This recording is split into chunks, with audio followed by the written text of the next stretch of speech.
M Q M رہنما فاروق ستار نے کہا ہے کہ الیکشن کمیشن نے کاغذات نامزدگی جمع کروانے میں 2 دن کی توسیع دے کر ایم کیو ایم کا دیرینہ مطالبہ مان لیا۔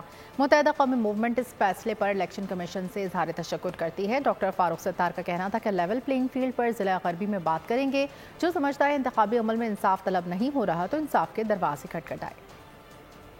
نامزدگی داخل کرانے کے لیے ایک مناسب وقت درکار ہوتا ہے۔ تو ایم کیو پاکستان کا یہ مطالبہ بہت دیرینہ مطالبہ تھا، بہت ضروری مطالبہ تھا، اس کو مانا گیا، اس کو سنا گیا اور 2 روز کی توسیع دی گئی۔ میں سمجھتا ہوں کہ اس سے جو یہ انتخابات منعقد ہو رہے ہیں 8 فروری کو، اس کے یہ ابتدائی مراحل آسانی سے طے ہوں گے۔ ایم کیو پاکستان کی طرف سے میں چیف الیکشن کمشنر صاحب کا اور پورے الیکشن کمیشن پاکستان کا شکریہ ادا کرتا ہوں۔ لیول پلینگ فیلڈ پر ہم وہاں بات کریں گے ضلع غربی میں، تو جو بھی فریقین ہیں وہ سمجھتے ہیں کہ یہ انتخابات یا انتخابی عمل اس میں انصاف نہیں ہو رہا، تو میرے خیال میں انصاف طلب کرنے کے بہت سارے طریقے ہیں، بہت سارے دروازے ہیں جو کھٹکھٹائیں۔